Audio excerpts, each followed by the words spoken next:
Banyakubahwa ba ministers murangaha, abayobozi nyakubahwa DERCAP, abayobozi b'ibigo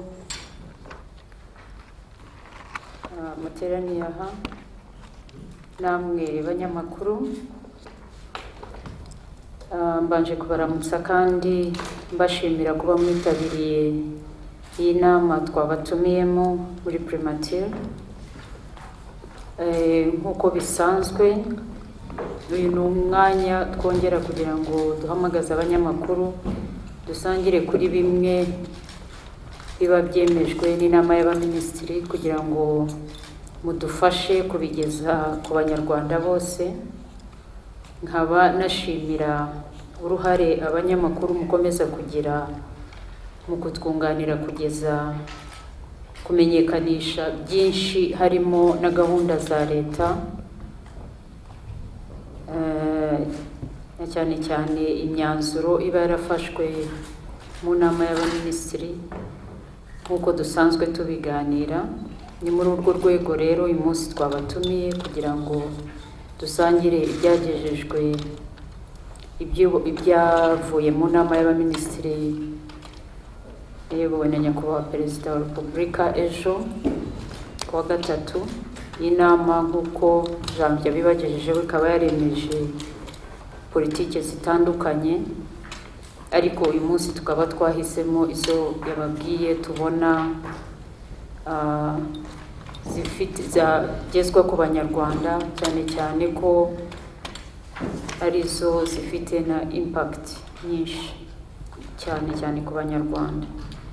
So murakoze, ubwo nkaza gusaba banyakubahwa ba minisita bari aha ngaha kugira ngo batwunganire kubagezaho in detail, nubwo twari twabagejejeho mu myanzuro twasohoye ejo, ariko muri detail tukaba twabagezaho bimwe mu byo dusobanuye.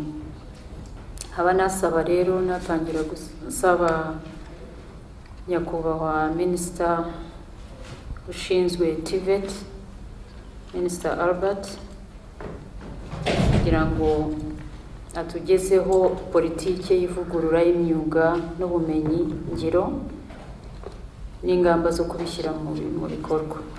The revised TVET policy, n'ubundi iyi policy yari ihari, ariko hari bimwe kubera ibihe tugezemo yagombaga kugenda biba revised. So nyakubahwa minisita, ijambo ni ryawe. Murakoze Minister Stella.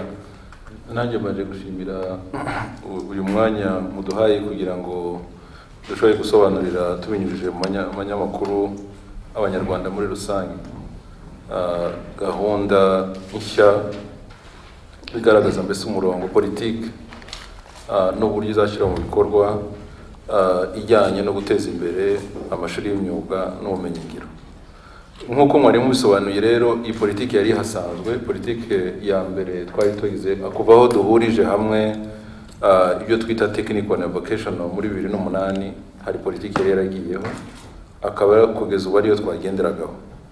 Byabaye ngombwa rero yuko abantu bahura bakareba igihe tugezemo, bakareba n'ibintu bitandukanye, bisaba yuko twongera tugasuzuma politiki yacu, noneho tukayiha umurongo. Ahanini icyatufashaga muri urwo rwego nicyo tuzi tugenderaho, strategy tugenderaho ya EDPRS ya kabiri. Iyo uyirebye ahanini kiba ishigikiye no kuzamura ubukungu, ariko hifashije ubumenyi ngiro. Ubwo rero nuko twanayirebye muri strategy y'uburezi muri rusange, ariko noneho no mu burezi mu bijyanye n'amashuri y'imyuga n'ubumenyi ngiro, dusanga ari ngombwa yuko twasubiramo iyi politike ngo iduhe umurongo udufasha cyane cyane kugira ngo dushire imbere ibijyanye no kuzamura umurimo mu gihugu. Iyo tuvuga rero umurimo, tureba mu buryo bubiri. Hari ukubyara imirimo mishya. Muzi neza ko dufite programme y'igihugu ijyanye no guteza imbere umurimo, ifite imibare ingana n'ibihumbi 200 ku mwaka y'imirimo tugomba kubyara. Ariko nanone tuzi neza yuko ubukungu butareba gusa imibare y'abantu bajya mu mirimo, bunareba n'uburyo tunoza ibyo dukora mu bigo cyane cyane mu bikorera, cyo twita competitiveness. Nacyo kikadusaba ko tuzamura quality, ureme n'ibyo twigisha. Urebye muri politike twari dusanzwe dufite ingingo zihinduka cyane, ibyo nakwita policy objectives nshya nanone twongeyemo kandi dushaka no kunoza. Hari ikijyanye no gukorana n'abikorera, private sector, kugira ngo nabo bagire uruhare rukomeye cyane mu kuzamura ubumenyi bw'abanyarwanda cyane cyane urubyiruko. Nabamenyesha ko twagize inama zitandukanye tunareba uburyo companies cyane cyane ziri muri za sectors tubona zifite uruhare rukomeye mu bukungu bw'igihugu, ubwo ndavuga ubwubatsi, ndavuga ubuhinzi, ubukerarugendo, ubujyanye n'amabuye y'agaciro n'ibindi, dushakisha uburyo nabo bakwibonamo muri politike nk'abafite uruhare rukomeye mu kuzamura ubumenyi bw'abanyarwanda cyane cyane urubyiruko. Ikindi nacyo twasanga ari ngombwa nuko twongera tugasuzuma uburyo abantu twabafasha kugira ngo bagire umwuga, cyane cyane abatishoboye cyangwa se abategarugori, nabyo tugasanga ari ngombwa kugira ngo bashobore kubona umwuga nabo bazigire, kugira umwuga nk'umurimo akigira, nabyo nibwo twafasha mu gufata gahunda y'igihe kirekire kandi ifasha icyo nakwita sustainability. So narinze njya muri byinshi n'ibyo nabonaga by'ingenzi twagiye tureba, twashyizeho n'uburyo tuzabishyira mu bikorwa. Twiha gahunda y'imyaka 3 kugira ngo bijyane n'igihe DPRS ya kabiri izarangirira, ariko dushyiraho na mechanism izatuma dusuzuma uburyo tugenda tubishyira mu bikorwa. Ubwo wenda ndaza gutanga ibindi bisobanuro mu bibazo bitandukanye biza kubazwa. Murakoze. Murakoze Honorable Minister.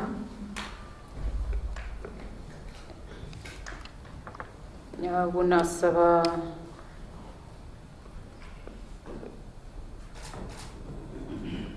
DG wa Labour and Employment muri Mifotra kugira ngo asobanure ku cya National Workplace Learning Policy cyangwa se politike y'igihugu yo kwitoza no kwimenyereza umwuga aho umuntu akorera.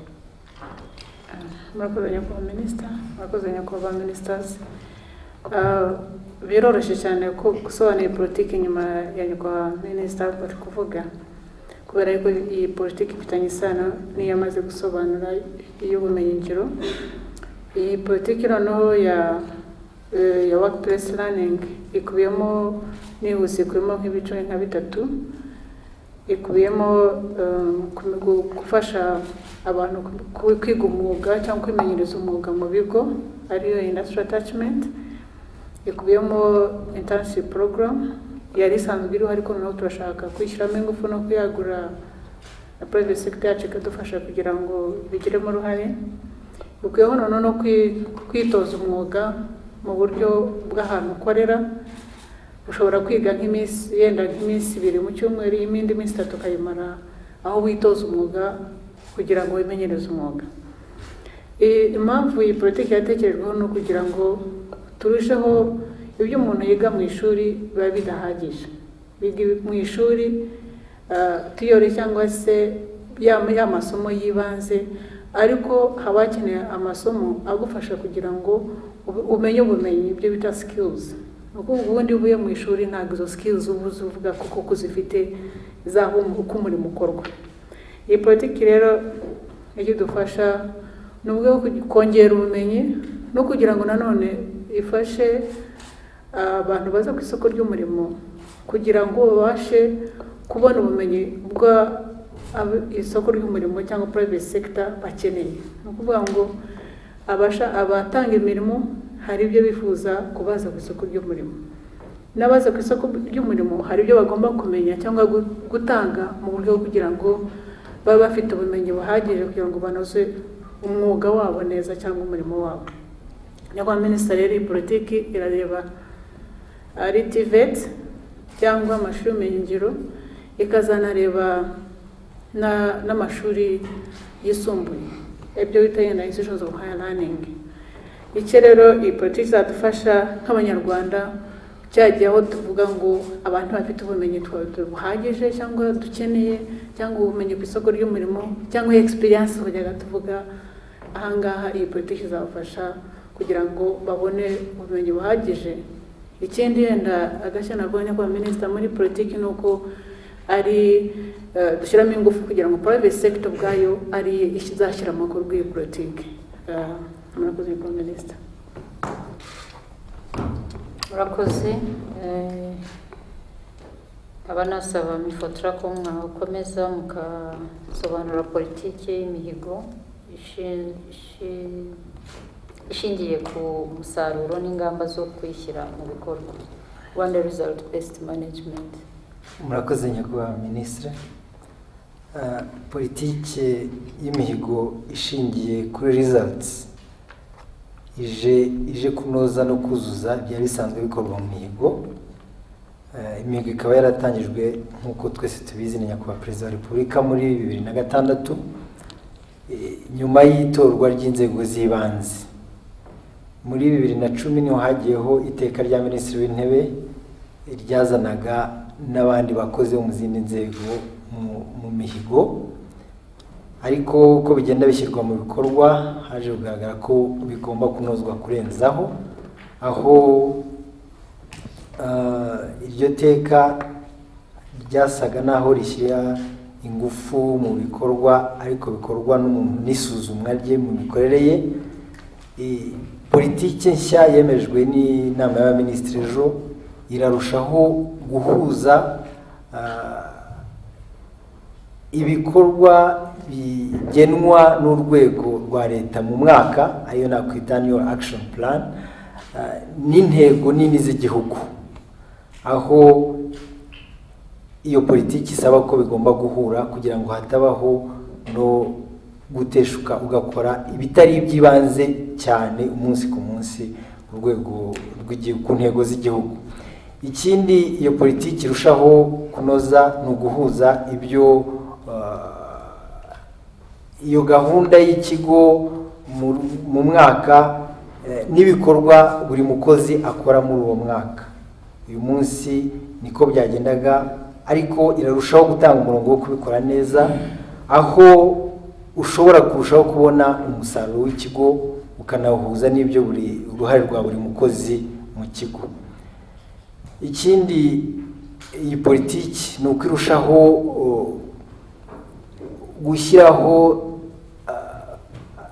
imikorere ku ntego muri branches zose za government, atari ibyo twari tumenyereye mu bakozi ba leta ibyo twakwita civil service, ahubwo no mu nzego zitandukanye z'igihugu, ari urwego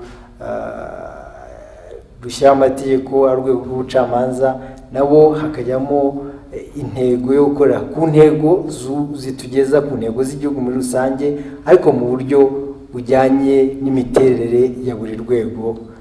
Izo navugaga ari urwego rushyira mu bikorwa, ari urwego rushyira amategeko, ari n'urwego rw'ubucamanza. Ibyo rero bizatuma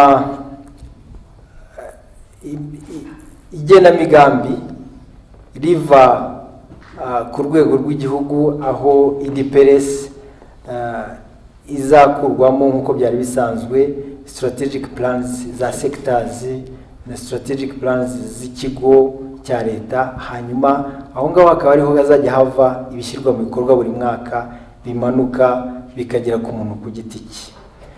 Ibi bikazafasha aho ari planning, aho ari ishyirwa mu bikorwa, aho ari ikurikiranwa, byose bizaba bigamije intego nini z'igihugu, aho hatazaba kuba twateshuka tukareba ibyo umukozi yakoze tutareba inyungu impact icyo byamaze ku ntego igihugu gifite imbere ziri muri Vision 2020, ziri muri IDPRS. Nicyo kinini navuga. Numva politiki irarushaho gushimangira imihigo yari isanzwe ikorwa, ariko none ikarushaho guhuza intego nini z'igihugu, akaba ari byo n'ikigo gishyiramo ingufu ku mwaka, akaba ibyo n'umukozi ashyiramo ingufu ku mwaka, kugira ngo duhuze buri mwaka ibyo umuntu yakoze n'ikigo cyakoze n'intambwe twateye mu kugera mu ntego z'igihugu. Murakoze. Icya nyuma ngira nk'uko mumaze iminsi mubyumva cyangwa munabikurikirana nk'abanyamakuru, abanyarwanda bifuje ko itegeko nshinga rihindurwa, baza no kubigeza ku nteko ishinga amategeko nk'uko mwakomeje kubikurikirana. Ubu rero inteko ishinga amategeko imitwe yombi ikaba yasabye ko hajyaho komisiyo iyunganira. Ubundi icyo twazanye uyu munsi ntabwo ari upfa kubabwira amazina cyangwa se komisiyo yashyizweho, ahubwo ni ukugira ngo bisobanuke neza impamvu naho bituruka, kubera ko ibinyamakuru bimaze iminsi bivuga ibintu uko byishakiye, sometimes bigasa nkaho bidasobanura neza process turimo nk'igihugu. Akaba ari nayo mpamvu turi aha ngaha tunasaba nyakubahwa Minister of Justice and Attorney General kugira ngo atange clarity, noneho namwe nk'abanyamakuru mudufashe kubitanga ku banyarwanda, nubwo abanyarwanda babyumva ariko cyane cyane ku bandi ari n'abanyamahanga, ari n'abandi banyamakuru, kugira ngo bumve iyi process neza, bisobanuke neza, nubwo bamwe bashobora kuba badashaka kumva uko bisobanuka neza, ariko niyo mpamvu twazanye iki cyemezo hano kugira ngo mucyumve nk'abanyamakuru, munakigeze out there in the right format, atari uko abandi bashaka kubyivugira. Akaba rero mpa ijambo nyakubahwa Minister of Justice akaba na Attorney General kugira ngo adusobanurire uyu mwanzuro wafashwe. Murakoze. Murakoze nyakubahwa Minister, ndabashimiye umwanya kugira ngo tugire ibyo dusobanura, ariko ndumva ibyinshi abanyamakuru bari aha ngaha babizi. Wenda mu bibazo mu kiganiro turaza kurushaho kugira ibyo dusobanura haramutse hari icyo bakeneyeho clarification. Ariko nagira ngo mbabwire ko cyangwa nibutse ko inteko ishinga amategeko iri mu gikorwa, iri muri process y'ivugururwa ry'itegeko nshinga ryacu dufite. Ntabwo ari bwo bwa mbere, si bwo bwa kabiri, si ntabwo ari bwo bwa nyuma itegeko nshinga rijya rivugururwa. Iri ryo ni itegeko n'ivugururwa ryatangijwe n'inteko ishinga amategeko biturutse mbere na mbere mu busabe bw'abaturage. Ariko bwa kabiri muribuka ko inteko ishinga amategeko yaje no kuvuga ngo hakenewe no gusuzuma itegeko nshinga muri rusange, kureba ko imyandikire, ingingo zitagihuje n'igihe n'ibindi byinshi nk'uko mwagiye mubikurikira.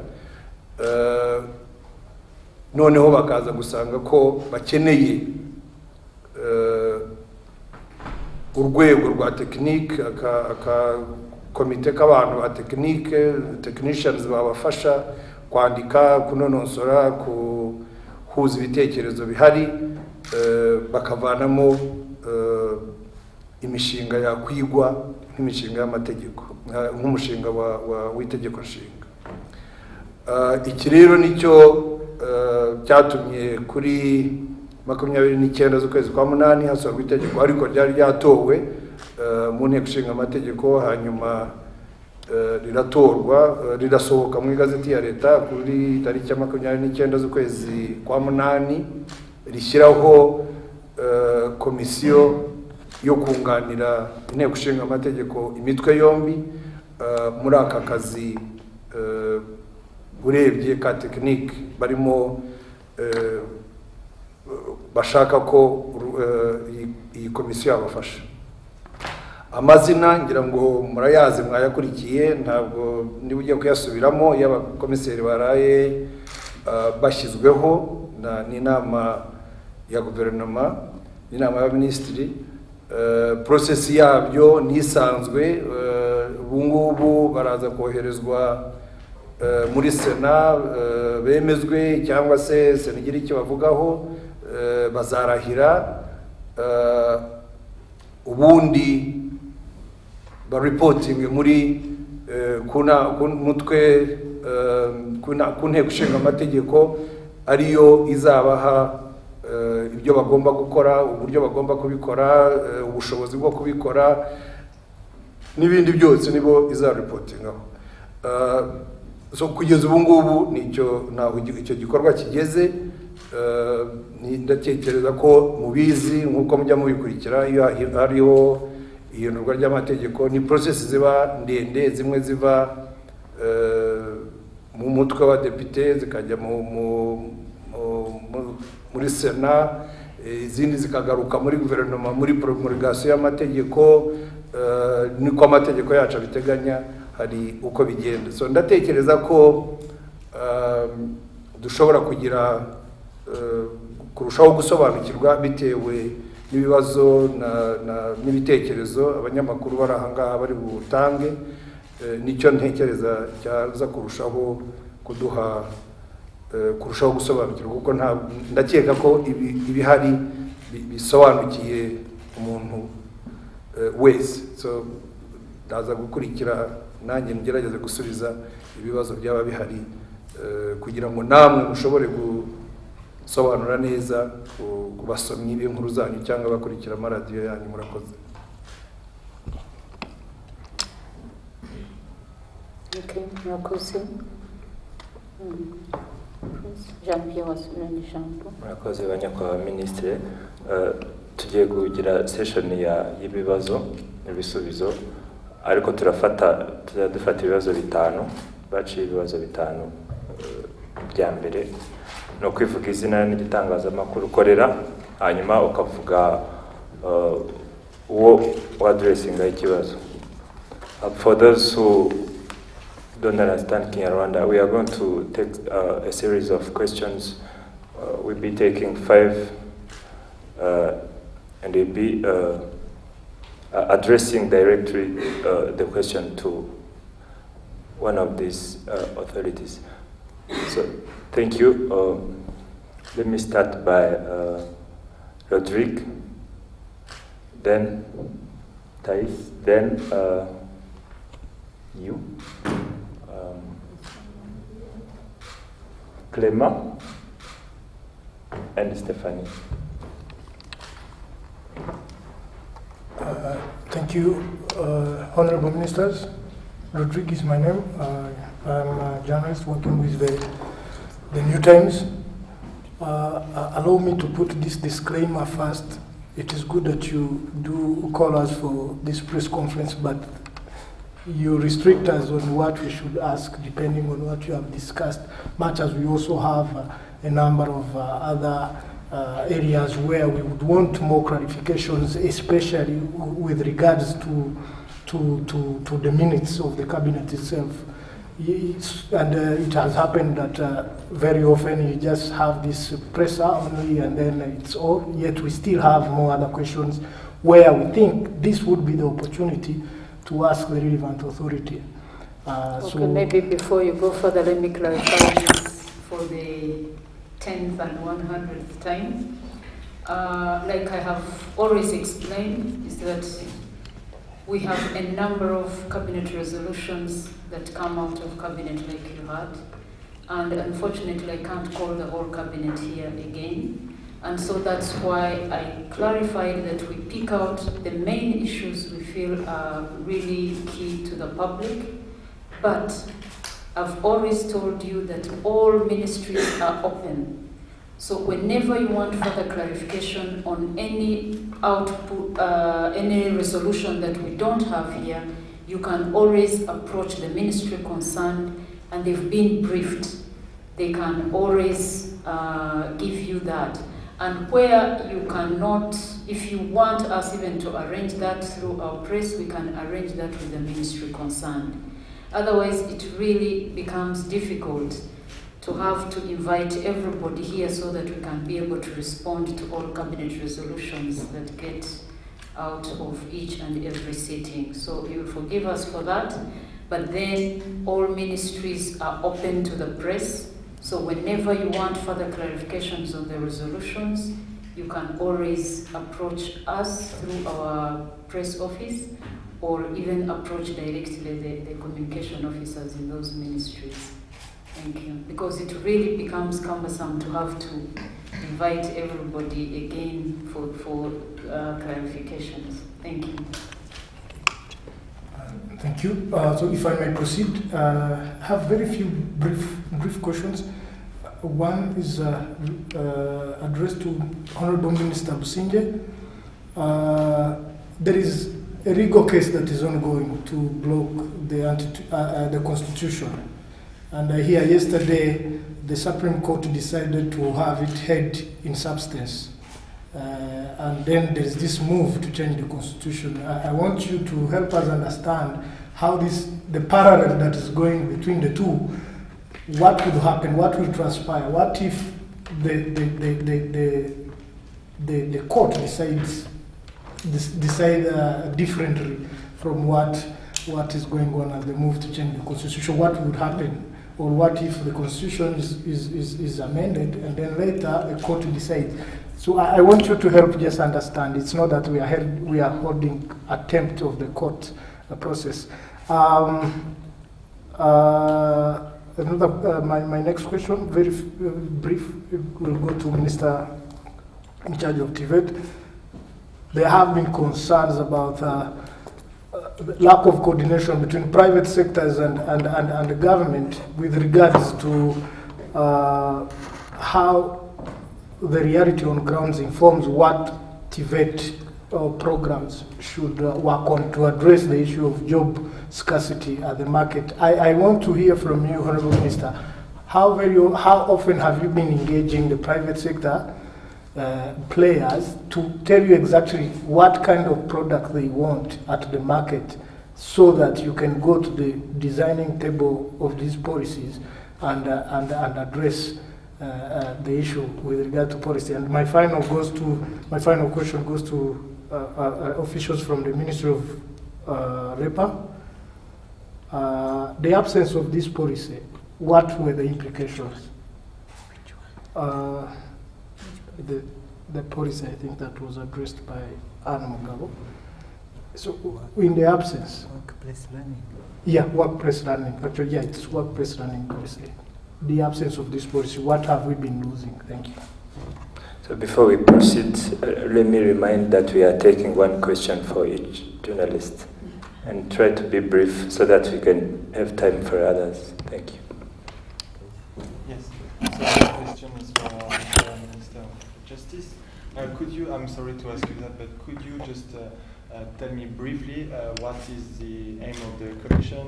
Because I didn't understand at all what is the say during all the press conference. Just to, France 24.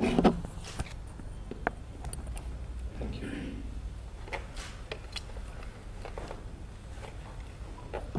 Murakoze, nitwa Jean Claude Ntawitonda, ndi umwanditsi mukuru wungirije mu Mvahonge. Ikibazo mfite ndashaka kukibaza deje muri Mifotra. Hari gahunda yo kumenyereza abantu bijyanye n'umurimo cyane cyane buriya birumvikana ko ari urubyiruko, ariko nanone sinzi ikibazo gikunze kubaho mu mitangire y'akazi gikunze kugaruka cyane kuri experience. Ugasanga niba umuntu akeneye akazi ariko akaba asabwa kuba afite experience y'imyaka 3, afite experience y'imyaka runaka bitewe na needs z'ikigo, nkaba nibaza ubu izo trainings zizajya zihabwa abanyeshuri zizajya zifasha iki mu kugabanya icyo kibazo, kuko niba umunyeshuri agomba asabwa experience y'imyaka runaka ariko yahaba training wenda zikaba zitamacinga n'ibyo ashobora gusabwa ku isoko ry'umurimo, ndumva habakeke ikibazo mwagisobanurira. Akoze. Clement. Thank you very much. My name is Clement. I work for Radio Flash and I work for Reuters. Mine is going to the Minister of Justice. When is the Commission going to start its work and when does it end? Thank you. Stephanie. Thank you. Stephanie Agliti for RFI and AFP. I don't know if I can ask a question which is not related to the PM Conseil des Ministres. Is it possible? I wanted to ask about maybe to Minister of Justice about Rwandan people who have been arrested in Burundi. 14 have been freed, but more were arrested. I don't know, do you know more about what is happening for the other one? Rwanda is talking with its counterpart in Burundi about that case. What is there is something new in this case? Thank you very much. Well, Minister, Okay, thank you. I think we had a question for Minister Albert Tibet on how government coordinates with the private sector in introducing TVET programs and whether they really answer the demands. Then there's a question from, what's his name again, from France 24? Thais. Yeah, ties to the Minister of Justice. And then Hawi Tonda for a question for Anne on the internship program. Clement also the Minister of Justice. And then, what's your name again? Stephanie. Stephanie on the people arrested in Burundi. So we give that opportunity to Stephanie to ask outside the what we are discussing today, but we won't continue with that, but the Minister of Justice will answer that.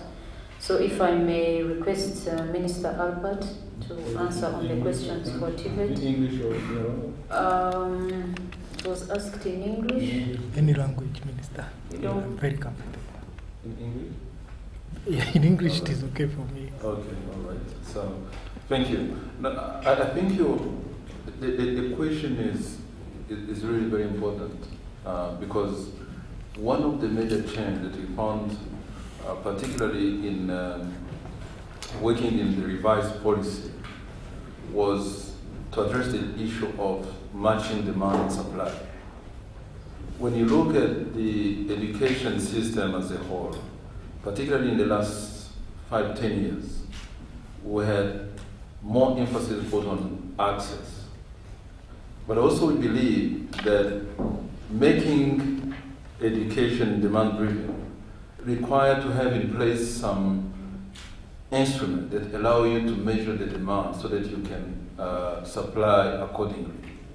So on one hand, working with the Ministry of Labor and Public Service, we are now undertaking a review of the labor market information and analysis system. That's really one of the critical issues that there has been, and I know they are experts now working with the ministry in Potra to make sure that beyond the system itself, the analysis of the system is properly conducted, particularly engaging with the private sector so that we can identify where we are lacking appropriate skills. So that's really one important undertaking. The second, indeed, engaging with private sector needs some form of structure in place. And what had been so far the practice was to establish what we call sector skills council. Those are made up of both people from private but also public. And that support the dialogue in terms of identification of critical gaps that we have in the private sector. And here I'm looking at the critical sectors that are driving our economy, including hospitality and tourism, construction, the whole in construction, the public works, agriculture. In agriculture, the focus is now on irrigation, mechanization, agro-processing, the sector of mining, and indeed what I can call the technical servicing. You know. So those are a few sectors that we are focusing now, because we believe the raising skills, particularly technical and vocational skills in this perspective, will definitely position our companies to become more productive and competitive. As we speak, one of our major partners in this regard is the German Development Corporation. There is a conference taking place right now in Berlin, together with companies, private companies in Germany, involving vocational school in Germany, to actually discuss the implementation of what we call in-company training. So taking training into company, and that's actually respond to the issue of the workplace learning policy that my colleague from IFOTRA was presenting. There is a model that has been working somewhere that we are actually learning from, which is the German model, that they call a dual system, when a student spends some time in school and sometimes in company. The difficulties in our case is to have enough companies that will be able to absorb students. And that's why we are using all models of, we are working with productive sectors. Beyond private sector, private companies, we also consider cooperatives, association, to be part of this process. But there was a need to learn from a successful practice, which we believe the German is one of those. And so therefore, designing training needs will definitely depend on the demand that we see from the private sector. And that collaboration is very critical. And that's why I say this is one of the examples of the undertaking that we're doing with the private sector to make sure that they actually provide their contribution to raise the quality and relevance in this regard. But it is a continuous process, but it's so critical. Thank you. Yeah, and I think to complement the Honorable Minister is that as a growing country, sometimes there is where we have to activate demand, especially where our private sector is still growing and is not capacitated enough. So we tend to look beyond, especially when you see the regional and the global trend. So you are not only creating the workforce for Rwanda, but you are also creating the workforce beyond. And that's why he talked about the labor market information system that goes beyond, so that we are able to create a workforce that does not only focus on getting jobs in country, but can also create jobs beyond. And in order to capacitate also our private sector, we need to go beyond certain programs that they might not necessarily demand today, but when we project, we see that this workforce will be demanded as the private sector grows. So yes, there are those discussions, but there is when government takes that initiative to produce certain programs that can activate demand looking at the global trends, the regional trends. So I just wanted to make that compliment. So, Ifotra. Thank you, Honorable Minister. I will respond to, I think it's called the trick. In the absence of the policy, what were the effects? First of all, you understand that in the absence, we had an internship policy in place and apprenticeship programs in place, but we needed to have a more regulated kind of framework to know, first of all, if you are providing package to a group of people, you need to know what kind of package are you providing. So that, first of all, then we need to have a more coordinated approach of this policy. Coordinated and in a more harmonized and comprehensive manner. Secondly, we also had to engage the private sector to bring private sector on board.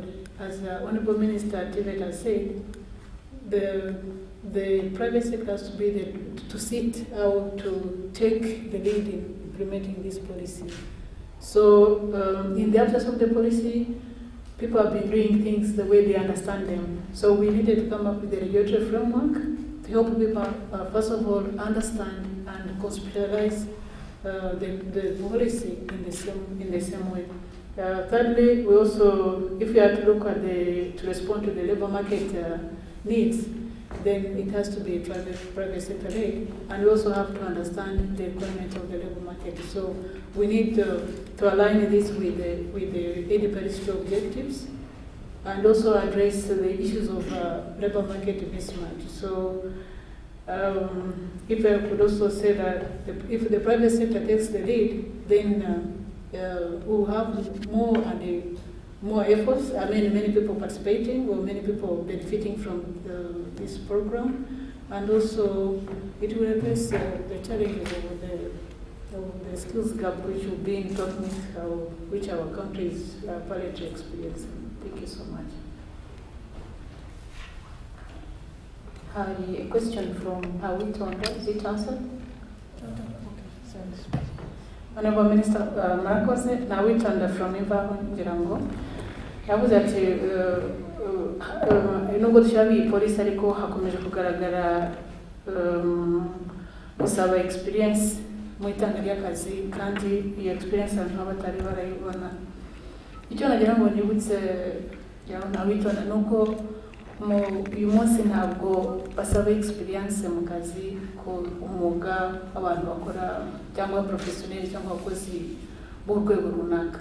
Ibyo rwose byumvikane neza, kandi duhora tubisobanura yuko kuvuga ngo ufite experience runaka byakuweho, ariko nanone niba ushaka umuntu uje ku rwego rw'umuyobozi aje kuyobora abandi cyangwa aze kujera ikintu runaka mu rwego rwa management, birumvikana ko umuntu aba akeneye ubumenyi bwihariye kugira ngo bimufashe gushyira mu bikorwa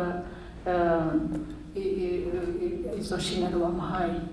Noneho ikiriye nanasorezaho nihuse, ni ukuvuga ngo igisubizo rero turimo kubona ni polisi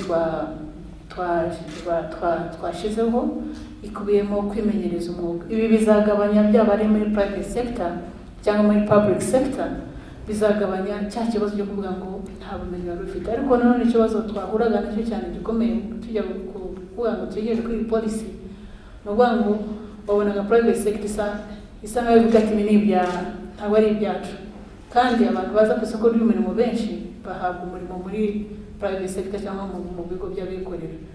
Mu bigo by'abikorera noneho tugomba gushyiramo umuco wo kugira ngo abantu bahabwe ubumenyi, no kugira ngo ubumenyi buhabwe n'uko private sector yabashije kubakira ikabaha n'ubumenyi bukenewe.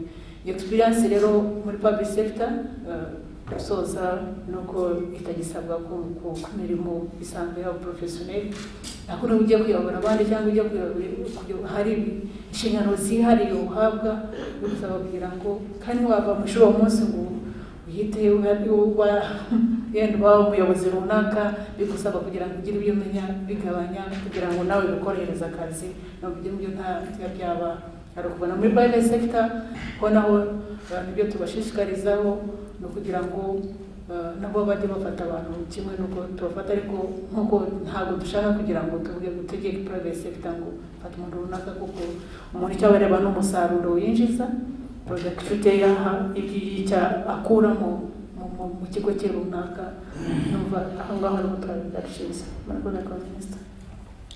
Kugira ngo kunganira Anne n'ubundi kimwe mu mpamvu iyi politiki ijyaho ni ukugira ngo turebe ukuntu twakunganirana leta n'abikorera ku giti cyabo, ukuntu bagira nabo uruhare mu kubaka ubushobozi bw'Abanyarwanda, kuko akenshi hatari politiki hari ukuntu wenda nk'abana barangizaga mu mashuri bashaka internships, private sector bumvaga ari umutwaro kuri bo kugira ngo bagire uruhare mu kumenyereza aba bana akazi.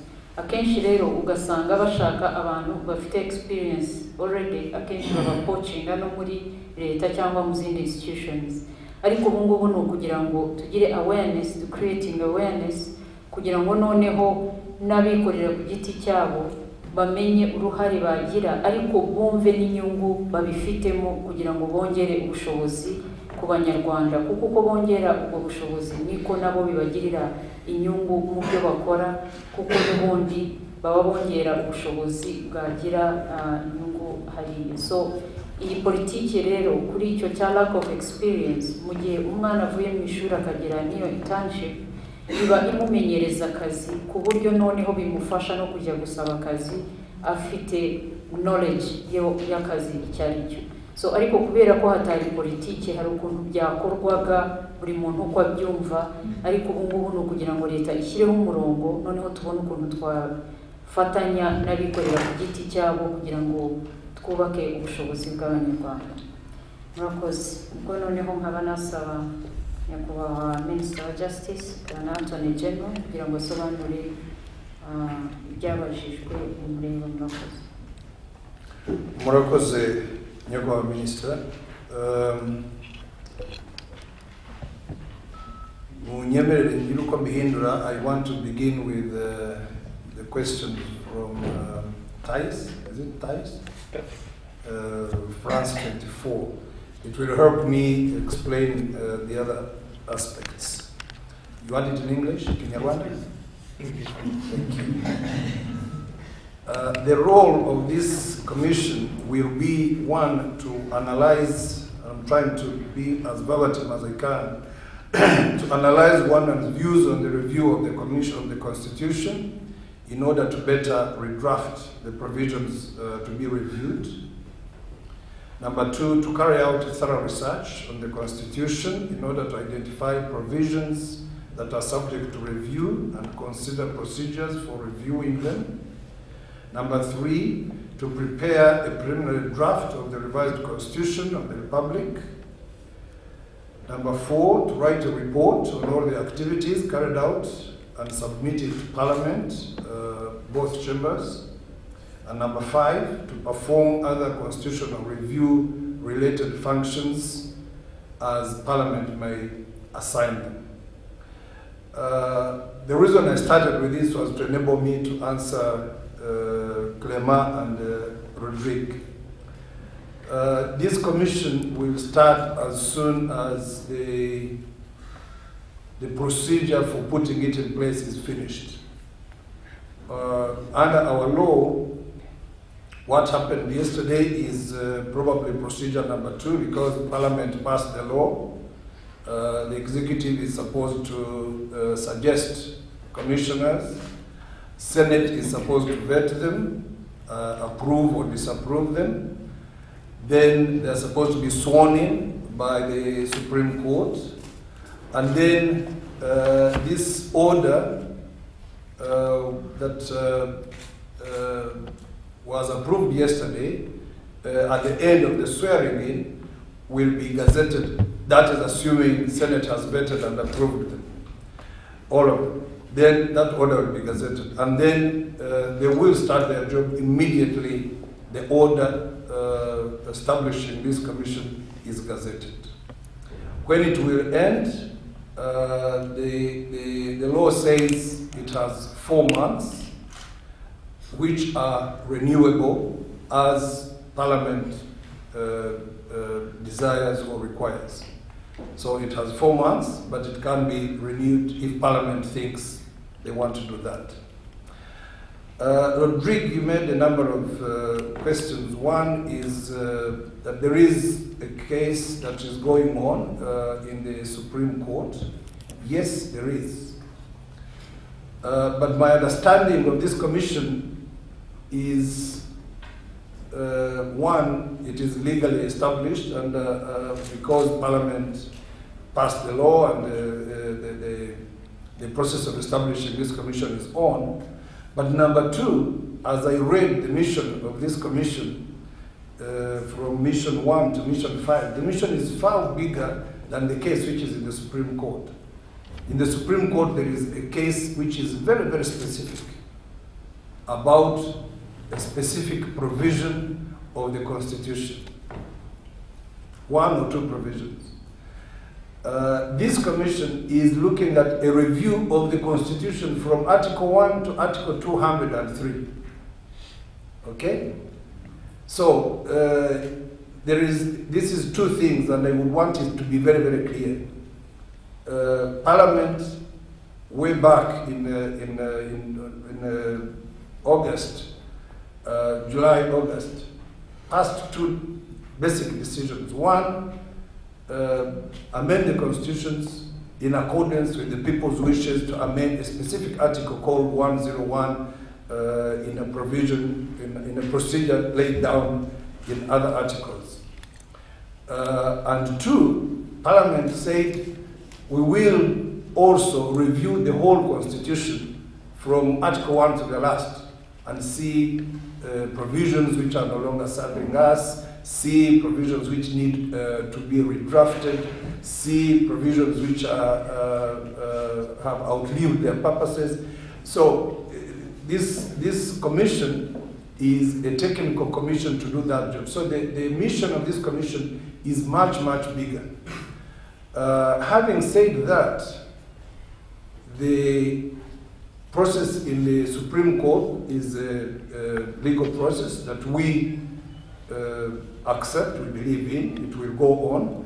We will definitely abide by decisions of the courts whenever they come out and they are binding on whoever they are binding. We will for sure be bound by decisions of the court.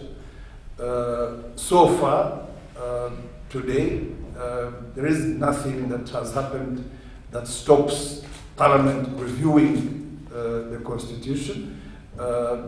Therefore, in my view, these two processes are both legal and they should be allowed to proceed. If there ever comes a decision that tells the government to do that or tells Parliament to do that, I do believe that we will be bound by them.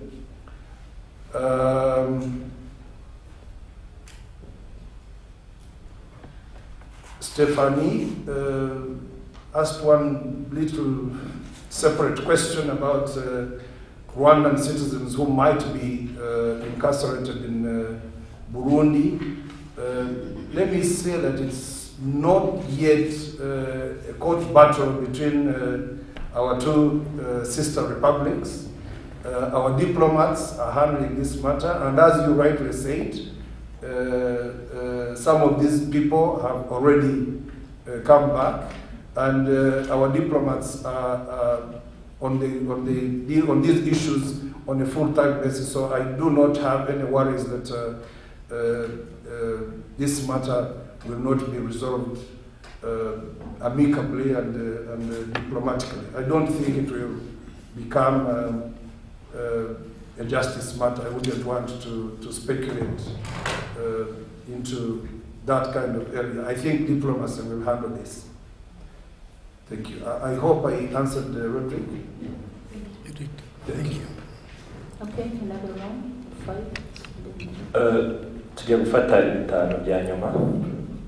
Reka duhere hano ku murongo aba batatu. Duhere ku ruhande bane hanyuma na one.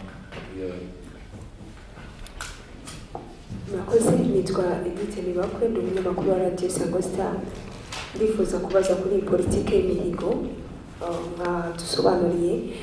Twagiye tubona iyi politike n'ubundi yari isanzwe iriho, ariko mwatubwiye ko yavuguruwe. Hari ibibazo byagiye bigaragara cyane mu bijyanye n'imihigo, cyane cyane ku ruhande rwa guverinoma, aho wasangaga nk'abamayors babeshya, ugasanga hari ibintu bagaragaza bitari ibyo kugira ngo nyine baperforminge mu mihigo, baba bambere mu turere twabo. Ese iyi politike cyangwa ivugururwa ryakozwe, hari icyizere riri buduhe ku buryo ibibazo byagendaga bigaragara bishobora gukemuka? Murakoze. Murakoze, nitwa Solange Umurerwa, nkora kuri KFM. Ndashaka gusobanuza kugira ngo mbone ibisobanuro bifatika kuri no politike yo kwimenyereza umwuga. Muri rusange nagira mufashe kumva neza uko iyi politike biteganya, bizajya bikorwa gute, bitandukaniye he n'uko byari bisanzwe bikora. Murakoze. Murakoze. Ngiye kwizera John Patrick, naturutse muri RBA. Ikibazo cyane nshaka kubaza ndakibaza Minisitiri w'Ubutabera. Yari amaze kubivugaho mu rurimi rw'Icyongereza, ariko nifuza ko yabisobanura mu rurimi rw'Ikinyarwanda kugira ngo Abanyarwanda bose baze kubyumva neza. Kwizera John Patrick. Kuri iriya komisiyo iriya komisiyo tekinike izafasha inteko ishinga amategeko mu kunonosora ku bijyanye n'uriya mushinga wo guhindura itegeko nshinga. Ndagira ngo Minisitiri w'Ubutabera yongere abisobanure neza mu rurimi rw'Ikinyarwanda. Iriya komisiyo izakora mu gihe kingana gite?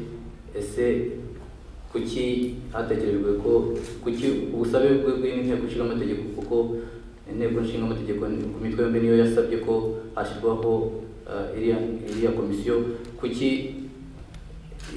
mu gusobanuro yatanze ubusobanuro bw'uko ikeneye iriya komisiyo, hanyuma nanone ukasobanura wamaze kuvuga muri rw'icyongereza iriya komisiyo y'abari abantu batoranyijwe itaremezwa n'inteko ishinga amategeko izaba ishinzwe iki, imirimo yayo izaba ishinzwe, nicyo kintu nashaka kugira ngo bisubire mu rurimi rw'Ikinyarwanda. Murakoze. Koze nitwa Jacob Munyentwari nkorera Adjodis na TV10. Ndashaka kubaza ikibazo cyanjye kuri State Minister in charge of TVET. Asobanura yavuze ko hari gahunda yo kuzamura abatishoboye ariko bahera cyane cyane ku bagore. Ndashaka kumenya ngo ni uburyo ki muzakoresha buje gusimbura ubuhe bwari busanzwe buriho muri iki gihe cy'imyaka 3 mwavuze. Murakoze cyane. Correction, abatishoboye, abagore batishoboye. Niko yavuze cyane cyane abagore ariko hazamurwa abadafite ubushobozi.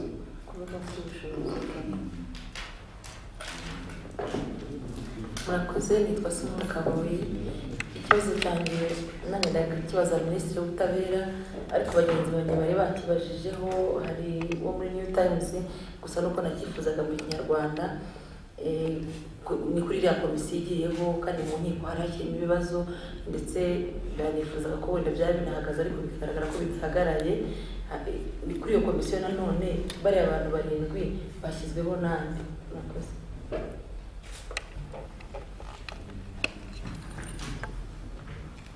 turarangije twafata session yo gusubiza Nyakubahwa Minisitiri.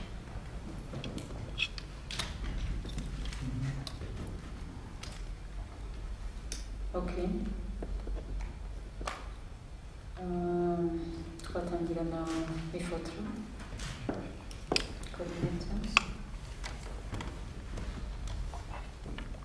Murakoze Nyakubahwa Minisitiri. Ku munyamakuru w'Isango Star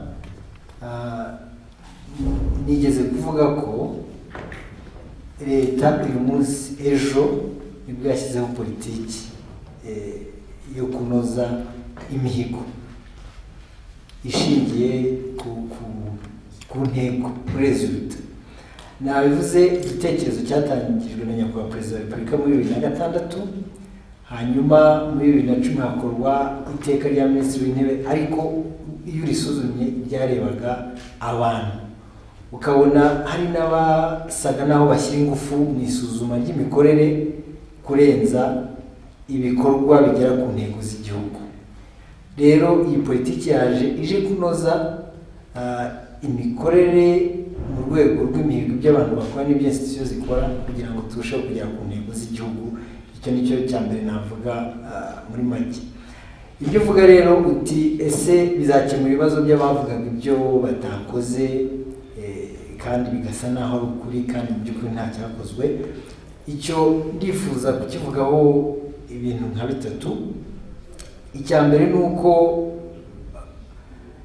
hari abashyiraga ingufu ku gikorwa kurenza gushyira ingufu ku cyo cyagezeho. Natanga nk'urugero kuvuga ngo twubatse umubare w'amashuri, Nyakubahwa Minisitiri arambabarira ntanze urugero kuri Minisiteri y'Uburezi, twubatse umubare w'ibyumba by'amashuri 10, ariko ikigenderewe si umubare w'ibyumba by'amashuri, ikigenderewe ni karite y'uburezi, icyo dukora mu kubaka ya knowledge based igihugu kiyemeje. Ese ibyo byumba by'amashuri byageze ku cyo byagombaga kugeraho mu kubaka ubushobozi n'ubumenyi bw'abana b'Abanyarwanda. Hari igihe rero twashyiraga ingufu, arabashyiraga ingufu kuri icyo gikorwa cyo kubaka amashuri, ariko resulta mu by'ukuri ntabwo ari ibyumba by'amashuri. ni ubumenyi twubaka mu bana b'Abanyarwanda, ubushobozi twubakamo nicyo kigenderewe. Ni ukuvuga rero ngo tuzashyira ingufu ku mpinduka igikorwa cyagezeho, ariko ibyo ntabwo bigomba kugaragara muri evaluation gusa, bigomba kugaragara muri planning, kuzageza igihe tuzasuzumira imikorere ya buri wese, bivuga ngo ese igikorwa cye cyageze kuki, ibikorwa bya institution byageze kuki.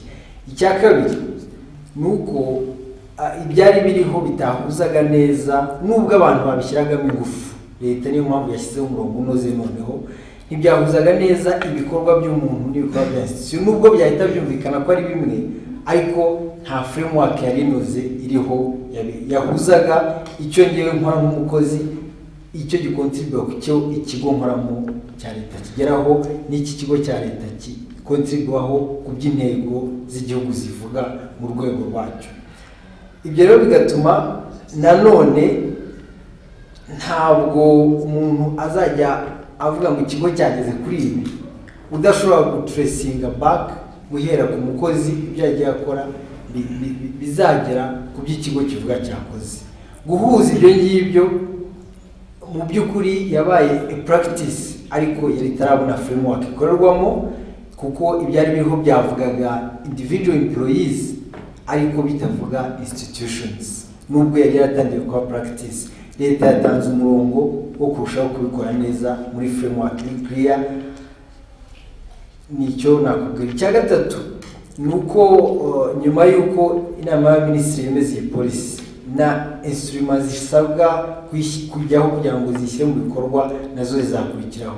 Muri byo harimo igitekerezwa na IT, system ya IT izajya igenda irushaho gukapturinga ibyo umukozi yaripotinze ko yagezeho muri system, ku buryo ushobora kureba muri bya bindi byabaye plant bizagera kuri ya result icyagiye gikorwa, iki gihe n'iki cyagezweho, iki gihe n'iki, ku buryo utavuga icyo udashobora gutracinga muri system ko cyagiye gikorwa. Ntabwo wavuga ngo nubatse amashuri by'amashuri 10 utaragaragaje ko niba waravuze mu gihembwe cya mbere ibyo uzaba wakoze, mu gihembwe cya kabiri ibyo uzaba wakoze, cya gatatu ntuzagera mu musozo w'umwaka ngo uvuge ngo nageze kuri ibi bitagaragara ibyagiye bigerwaho.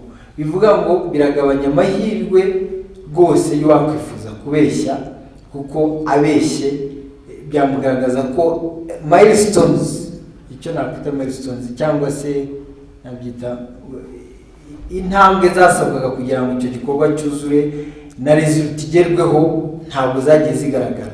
Ntabwo rero result yagaragara izo ntambwe zose utaragiye ugaragaza uko zagiye zigerwaho. Nicyo navuga. Murakoze. Murakoze. Wenda icyo nakongeraho ikintu uvuze cyo gutekinika, konsani yo gutekinika kimwe ngira ngo mu byo kuvuga ngo turajya ku results birafasha, ariko noneho hari n'ikindi cyahindutseho mu kuntu tumonitoringa imihigo, kuko akenshi ibyo byo gutekinika biza ari uko tugiye muri monitoring. Ikintu cyahindutseho, niba mwarakurikiranye mu mihigo y'ubushize n'ibyagiye bigerwaho, cya mbere ubu ngubu wenda mbere for example nko muri Minaloc imihigo yasuzumwaga n'ubundi na Minaloc, ni nkaho muhiga ariko mukongera mukisuzuma. So hari ukuntu ubundi mugira uko ari mwe mwisuzuma, ntabwo ari byo. Ubu ngubu rero dukoresha ikigo kindi external person gukora imihigo, ku buryo basuzuma iya minisiteri bagasuzuma n'iya Minaloc. So twebwe kuri minisiteri, kuri Minaloc turabanza tugakora iyo assessment tukayibaha, ariko bo bagakora check. So ukoresheje ikigo gitandukanye, iyo ni IPA. Ariko noneho hari n'ikindi twongeyemo gifasha mu bintu byo gutekinika. Ubundi abantu bagoraga abaturage bakavuga ikitagezweho, ariko nk'uko mwabonye n'ubundi mu mihigo, ubu ngubu hari na raporo muri criteria twongera na raporo ya RGB iba yagiye ku baturage ikababaza bo ukuntu babibona n'uruhare bagize cyane cyane mu gutegura iyo mihigo ariko no kuyigeraho. so iriya raporo ya RGB rero idufasha cyane kumva ibyo abaturage baripotinga cyane cyane mu bayobozi babo ibyo babagejejeho. So iyo wabeshye rero umuturage arakuvuguruza. So izo raporo za RGB mugiye muzibona kuko bazigaragaza umwaka ku wundi. Iyo raporo nayo twayincorporatinze muri evaluation y'imihigo. Ibyo ngibyo rero bikagenda bigabanya gutekinika, ariko noneho na teams za primature, Minecofi na SPU Presidence zikajya mu turere hirya no hino on a regular basis kureba ibyo twiyemeje niba binahari on the ground. So niyo mpamvu nko muri uyu mwaka mu mihigo ikintu cyo gutekinika was almost zero. Biragoye kandi iyo watekinitse ingaruka zabyo ziba mbi cyane cyane tugiye dukurikira is improved results based management. So noneho nasaba Anne gukomeza babajije ngira ngo kuri internships what is different ku byo uko twabikora mbere. Makomeye kwa Minister, ikibazo cyabajwe n'uwa KFM ati agashya yipotekeza n'iki birabanya kubaha Minister yabisobanuye kuri component ya dual system. Agashya kajemo kambere no kuvuga ngo turanoza uburyo byakorwaga kugira ngo ikintu cyo kuvugurura nuko wabonyemo ko hari bitagenda. Twari dufite ikibazo cy'uko muri politiki yari isanzwe internship ubona ko umwana ajya muri internship mu kigo runaka cyangwa akajya muri minisiteri runaka cyangwa aho ari hose agiye kwimenyereza umwuga, ndetse bamwe babwitiranya na stage bakoraga ibongera amanota. Ariko noneho uburyo bwo kuvugura ni ukuvuga ngo hari uburyo uzajya utozwa umurimo, kumenya umurimo, kubera yuko bya bintu bize mu ishuri uburyo bwo kwigisha busanzwe ugiye niba uje yenda wize icungamutungo hagomba kuba umuntu ukumenyereza mu kazi k'icungamutungo. Ikindi agashya karimo ni ya dual system, hariho aba graduates ba TVET bazaba baje ku isoko ry'umurimo abize ubumenyingiro, aho kugira ngo n'uwarize yenda babyita kotsa amashanyarazi kugira amashanyarazi, aho kugira ngo ubyige mu ishuri gusa uve mu ishuri uzajya ujya ahandi aho ujya kureba uko y'amashanyarazi cyangwa uko y'amazi yakorwa cyangwa se uko wa mwuga runaka ukorwa kurusha kubyiga gusa muri teori kuko nibyo twari dufite. Icyo rero n'ikindi cya gatatu navuga igishya no kuvuga ngo iwabona leta ishyiramo ingufu cyane private sector nyirabona ko Minister yabivuze private sector ishyiramo ingufu. Agashya no kuvuga ngo private sector turayisaba ngo hari ibyo mwifuza ko abaza ku isoko ry'umurimo bagomba kuba bafite cyangwa bazi. Ni ukuvuga rero private sector ni mu bifate cyangwa ni mu byoninga cyangwa ni mu byakire mumenyereza abantu, noneho kugira ngo munenga abantu kuba ngo nta bumenyi runaka bafite, ahubwo ni mubakire mu bigo byanyu, niba ari mu gakinjiro utukiriro nako niko twitwa, ari mu gakiriro umwana ushaka kugira ngo umuntu yige kugira urubaho neza, yaba ari kujya kwiga guteka amenye uko agomba gutunganya aho bakira abashyitsi, uwo mwuga ukorerwe aho uwo murimo ukorerwa. Ni ukuvuga ngo ugire ibyo wiga ku ishuri ariko noneho byuzuzanwe amasaha menshi uyamare aho ukorera umwuga kugira ngo tubashe gukemura ikibazo cy'ibyifuzo bya private sector no kugira ngo igisubizo cya kibazo cyo kuvuga ngo nta bumenyi iyo ndirimbo nta bumenyi dufite ntabwo ibintu tubizi, kuko n'ubundi bajyaga ku isoko ry'umurimo bazaga nako muri iyo zo internship agasubira ugasanga amaza cya gihe kinini atarabona akazi, asa nkaho wamuha akazi nanone ugasanga yinyujijemo gusa kugira ngo abone igipapuro cy'uko yarangije internship. Ariko ubu ngubu bizajya bisabwa yuko mu gihe uri mu ishuri component imwe izajya gusaba yuko mbere y'uko amashuri banza ugende aho umurimo ukorerwa, wimenyereza umwuga, wimenyereza umurimo kugira ngo bibashe kunganira ya mashuri wize, cya gipapuro ujya kuzana ku isoko ry'umurimo kugira ngo uze noneho ufite ubumenyi ariyo skill runaka mu mwuga runaka. Murakoze kwa Minister. Okay, murakoze kwa Minister of Justice. murakoze nyakubahwa minisitiri. Ngira ngo banzobere gusubiramo mu kinyarwanda basically ibyo nari navuze mu cyongereza. Sumutakaboye hari bikeya yongeyeho abatangirana nabyo. Bariya abantu barindwi inama y'abaminisitiri yakoze proposal.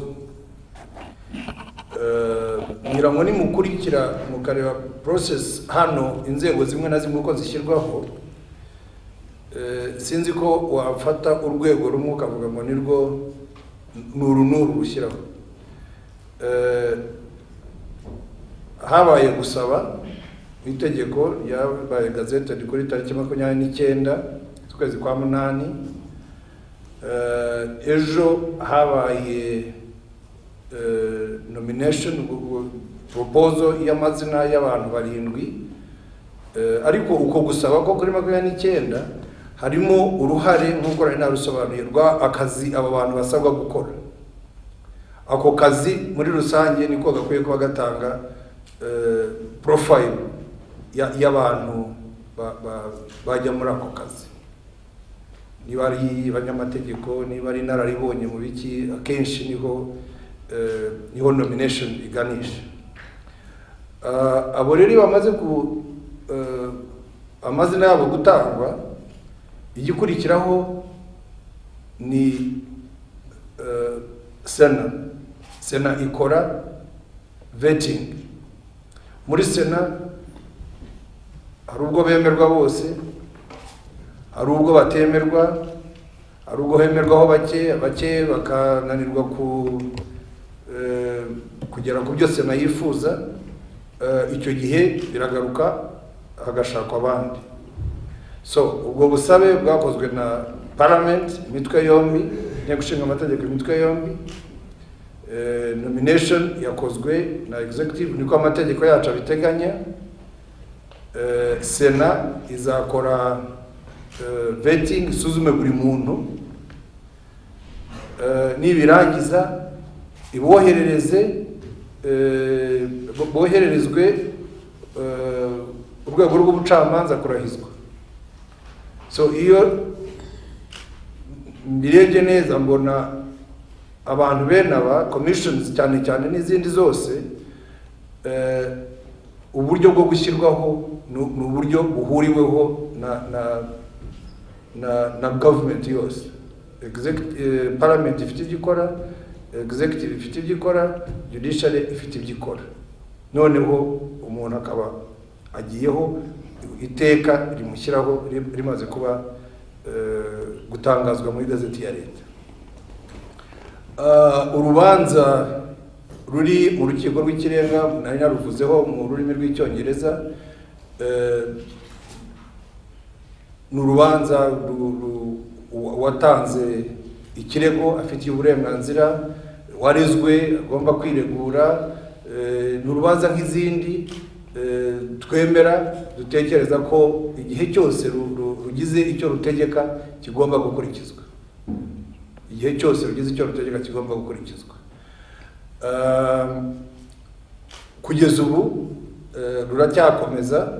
Icyo rwari rwahagazeho gatoya nuko hari haburanywe inzitizi, kugira ngo mwarazikurikiye. Ejo urukiko rw'ikirenga rwafashe icyemezo kuri izo nzitizi. Uruhande rumwe rwavugaga ko urukiko rw'ikirenga nta bubasha rufite rwo kuburanisha urubanza. Ejo urukiko rw'ikirenga rwavuze ko rufite ububasha bwo kuburanisha uru rubanza. Ni ukuvuga ko tuzategereza ikizavamo. Ariko icyo nari navuze kindi ni uko uru rubanza urebye inshingano z'iyi commission n'iki gikorwa cyo kuvugurura itegeko nshinga kuva ku ngingo ya mbere kugeza ku ngingo ya nyuma, uru rubanza ni agace gatoya cyane k'igikorwa kigamijwe gukorwa mu ivugururwa ry'itegeko nshinga. Ni agace gatoya cyane. Ruriya rubanza niba nibuka neza rwavugaga ku ngingo nk'imwe cyangwa ebyiri, cyane cyane imwe ariko rushingiye ku yindi ya kabiri, ari izo ngizo gusa. Ariko iri vugururwa ry'itegeko nshinga ryemejwe n'inteko ishinga amategeko yacu n'ivugururwa rireba itegeko nshinga ryacu kugira ngo ryandikwe neza, ibitakidufasha bivemo, ibikeneye kunozwa binozwe. Ni uburyo bwo nyuma y'igihe kuvugurura amategeko kugira ngo ahuzwe n'ibihe turimo, yandikwe neza, akoreshwe ku buryo bworoheye abayakoresha, powers zimwe na zimwe zirimo zisobanurwe neza cyangwa se zigabanywe zijye mu mategeko yandi. Nibwo buryo amategeko ahindurwa. Icyo Kwizera John Patrick yansabye kongera gusubiramo uruhare rw'iyi commission mu Kinyarwanda, icya mbere ni ukwegeranya ibitekerezo by'Abanyarwanda birebana n'ivugururwa ry'itegeko nshinga muri rusange, kugira ngo bakore imishinga, bakore proposal z'imyandikire myiza. Icya kabiri ni ugukora ubushakashatsi ku itegeko nshinga nyirizina, kugira ngo barebe ingingo zimwe na zimwe zikeneye gusubirwamo, hanyuma bakareba n'uburyo zasubirwamo, bagatanga ibitekerezo uburyo zasubirwamo. Icya gatatu ni ugukora raporo y'imirimo yabo, nyuma ni ukuvuga ko barangije gukora akazi kabo, bagakora raporo y'imirimo yabo ivuga ngo uko tubibona itegeko nshinga ryavugurwa kuri ubu buryo. Urumva bazaba bavuga iyi ngingo byagenda bitya, iyi ngingo byagenda bitya, iyi nta kibazo ifite, iyi turabona byagenda gutya, iyi turabona yakwandika gutya. Iyo niyo raporo yabo. Icya kane ni ukuvuga ngo hari indi mirimo igendanye n'ivugururwa ry'itegeko nshinga basabwa gukora n'inzego zibashinzwe, n'inzego zibareberera. Iyo ni ingingo, ako ni agace gahora mu mategeko menshi kugira ngo amategeko areke kuba afunze, ahubwo atume urwego rushinzwe kureberera igikorwa rushobore kuba rwabona ubwinyagamburiro rugakora ikindi gikorwa wenda cyaba kitasobanuwe neza mu zindi nshingano. Igihe izatangira gukora igihe iki gikorwa cyo kwishyirwaho kirangiye, ni ukuvuga batangajwe muri gazeti ya leta. Igihe izarangiriza akazi kayo, mu itegeko hateganyijwe amezi 4, ariko ashobora kongerwa bitewe n'uko inteko ishinga amategeko ibyifuje. Ntabwo rero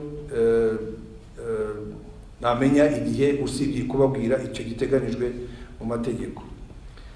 Kwizera avuze ati kuki inteko ishinga amategeko yasabye komisiyo, ntabwo mbizi, ntabwo yangishije inama, ntabwo yabisabira uruhushya. Ibifite mu bubasha bwayo, itegeko nshinga rirabiyemerera. Mu kazi kayo ishobora gukora ibikorwa byose byatuma kubahiriza inshingano zayo ihabwa n'itegeko nshinga byakubahirizwa. Uko mbitekereza nuko bagomba ko barasanze aka kazi ari akazi tekinike, ariko nkeka ko n'abanyamakuru mwakurikiye deba zabaye mu nteko, bagomba ko barasanze ko ari akazi kari tekinike gakeneye abantu bicara hamwe b'abatekinisiye bafite inararibonye mu mategeko, wenda muri constitutional history y'iki gihugu, bakicara bakabibanyuriramo, noneho bakabaha umushinga uwo baheraho baganira. Niko ngewe mbitekereza. Ariko umbajije ngo kuki basabye komisiyo, ntabwo muri guverinoma ntabwo babanje kutubwira ngo dusabe komisiyo. Basabye komisiyo kubera ko basanze ari ikwiye kugira ngo ibakorere ibikorwa by'ibanze biri technical, noneho bo bakomeza akazi kabo ko kwiga amategeko nk'uko babishinzwe. Nuko nguko yewe nabikeka. Sinzi niba hari ikindi kintu naba ntasobanuye cyaba gihari.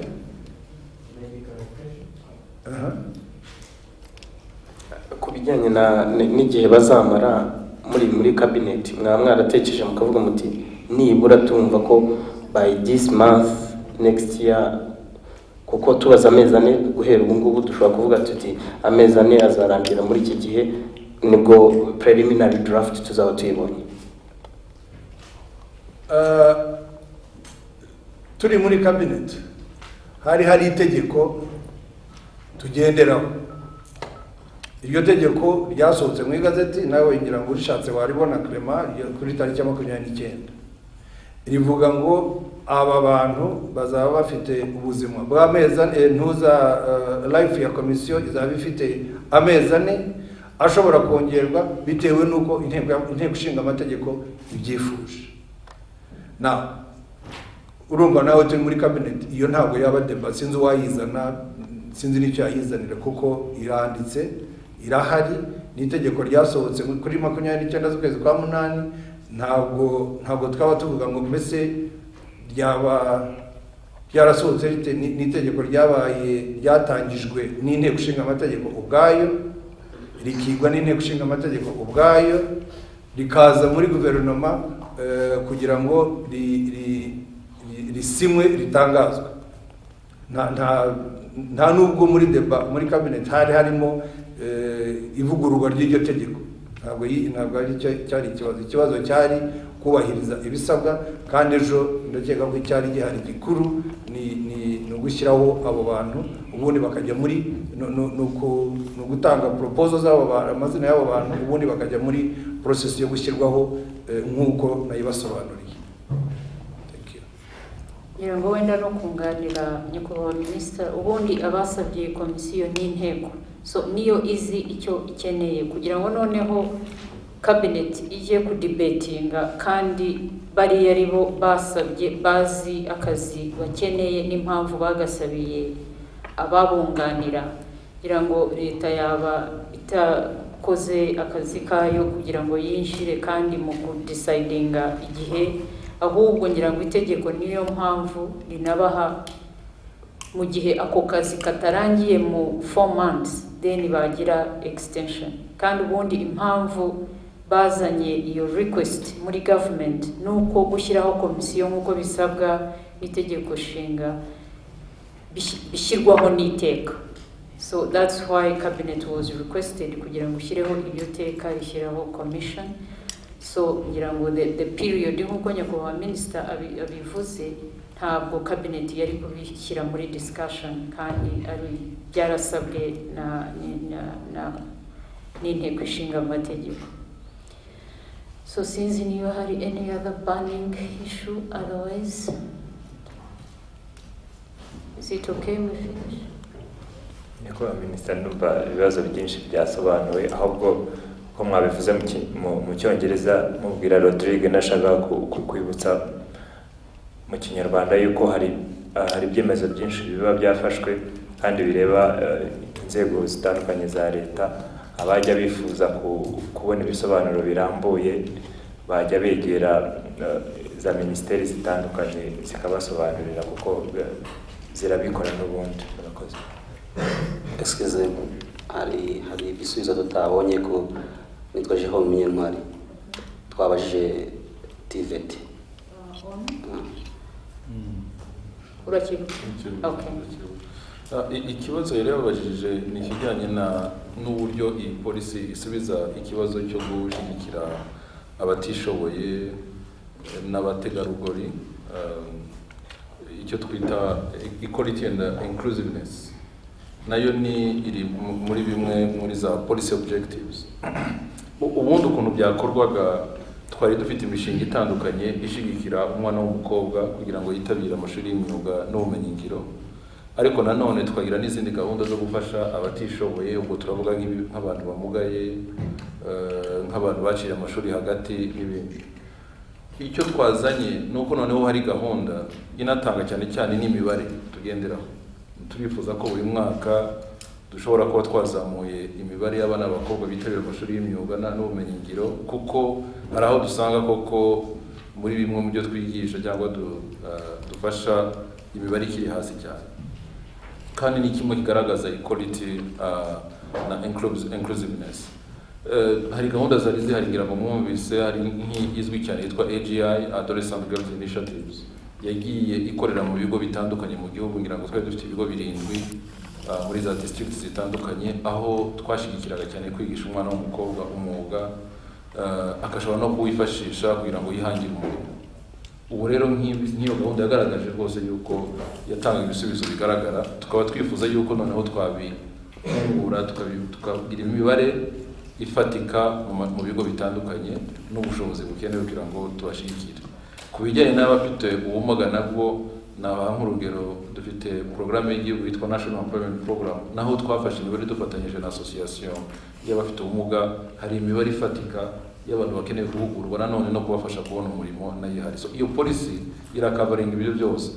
Nanabibutsa mu byaganiriwe ejo mu nama ministre, hari indi initiative yitwa He for She, izanatangazwa ku mugaragaro kwa gatanu w'icyumweru gitaha, nayo muri bitatu izaba igaragariza cyane ku Rwanda. Hariho gushingira umwana w'umukobwa n'umutegarugori kwitabira amashuri y'imyuga n'ubumenyingiro. So nizo gahunda zitandukanye twavugaga hano muri policy uko byakorwaga mbere, twifuza yuko byagendera no ku mibare, ariko nanone bishyigikira kuzamura kwigira kw'abantu bari muri izo kategori zose zitandukanye. Murakoze.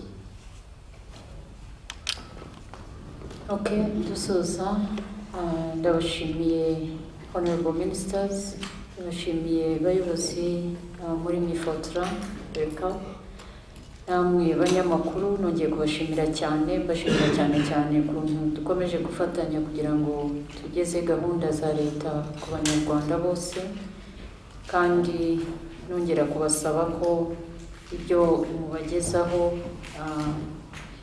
mwajya mubagezaho neza nk'uko biba byadisikasinzwe, ariko noneho nkongera nk'uko Jean-Pierre yarabisabye, abakeneye ibisobanuro birutaho cyane muri resolutions ziba zavuye muri cabinet, mwakwegera inzego zibishinzwe ari za ministeri n'ibigo bya leta kugira ngo bibahe amakuru muri details.